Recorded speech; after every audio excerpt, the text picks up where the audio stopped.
guys, it's me, Jennifer. Welcome back to my channel and Happy New Year's Eve. Today I want to talk to you guys about what I'm going to do to help celebrate New Year's Eve. And yeah, I hope it helps you guys out, maybe gives you guys some tips on things to do tonight. With all that being said, go ahead and grab your warm drink. I know it's 5 o'clock in that night, but I'm drinking coffee because we're going to be up late. So let's get started. Alright, so the first thing that I've been doing, I've actually been doing it since yesterday and just a little bit here and there throughout the week, is decluttering. So, my kids got a bunch of toys for Christmas, so I pretty much, for every toy that they had, I tried to get rid of another toy that they didn't play with as much, just to keep things balanced out. We're already overwhelmed with toys. They also don't need clothes, like they really didn't need anything. So I'm thinking maybe next year for Christmas, asking maybe for cash and like going on like a family trip or something. I don't know. Just thoughts and ideas for next year because it's too much. It's too much. They have too much stuff. It was crazy. I spent a day and a half and I still have their closet and this hall closet to clean out over here. I'm pointing like you can see them, but you can't. So yeah, so I have been decluttering and cleaning, and hopefully that's all done tonight. The reason I choose to do this is, first off, I want to go into the new year with a clean slate, a clean house. The second thing is, this is actually tradition in Eastern cultures. Just to get rid of the old and the bad energy. I knew I felt good about this practice and about doing this every year, but I didn't really know why. At first it was just because my husband likes to invite his family over for the new year to bring it in, and so I wanted a clean house because we had people over. But then, so it just kind of started with that, and then it kind of trickled down into something a little bit more meaningful than just cleaning for the family, and it's gotten a lot more intense. Alright, with that being said, let's move on to the second thing I'm doing, and that is journaling. So I have 2 journal prompts for you for today. The first one is, sorry, I'm looking at my notes. The first one is, what do I want to let go of this year? So what do I want to let go of this year? So you can't bring in new things if you don't have room for them.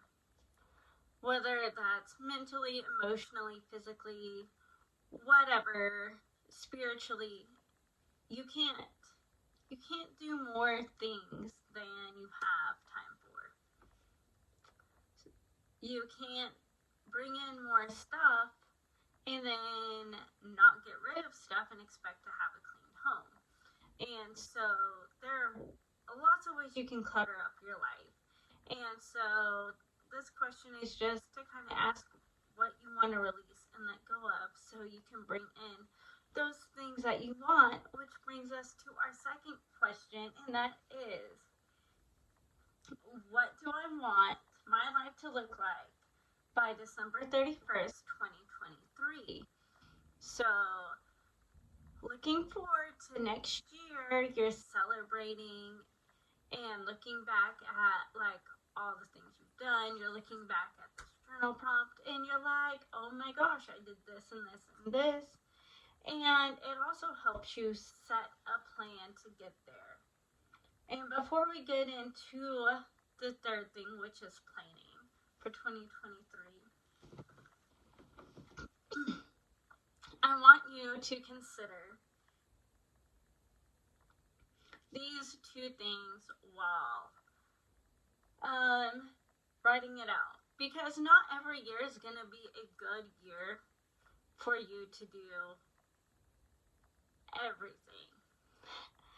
I don't even know if that makes sense, but there are going to be years where different things are better than other years. And I like to turn to numerology for this more than astrology or anything else. I am Christian, but this just kind of helps plan my life. And the way I like to look at it, for those of you who might be like, well, this is against my spiritual beliefs, I take it as, God created the stars and the earth and all of it. Like, he created the entire world. So why are we not supposed to use the tools that he created? I see like numerology and astrology and things like that more as a tool that God's given us than as some sort of spiritual practice or religion. I make sure when I wake up in the morning, I'm reading my Bible. Like, I'm praying to God before I go to bed when I wake up every morning. So it's not one of those things where I'm not being Christian. It's one of those things where I want to practice the tools that I've been given by creation, the universe, if you don't believe in God. And so that's why I think that using things like this is okay. So the first thing I want you to consider is your personal year number. So to do your personal year number, you're going to take your month of birth, your day of birth, and then the year 2023. So, for example, I was born in February. Now, if you're born in October, November, or December, you're going to have 2 digits. So, if you were born in October, it's 1 plus 0, or November is 1 plus 1, or December is 1 plus 2. So, for me, for my personal year number is February 18th, and then this year is going to be 2023. So 2 plus 1 plus 8 plus 2 plus 0 plus 2 plus 3. And if you add all those numbers together, it turns into 18, which is not a single digit number. So then you have to add them again. 1 plus 8 is 9, and that's your personal year number. So that 9 is mine, 9 might not be yours. So for me, it's a year of letting go.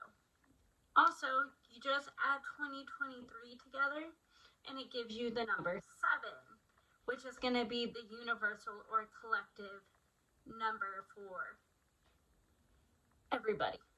So every day, every person is going to be affected by the number 7, which is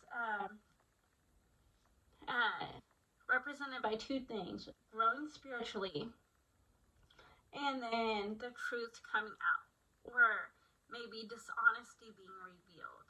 Something along the lines of people are going to find out whether you're being truthful or not, and also growing in whatever spiritual practice that you have.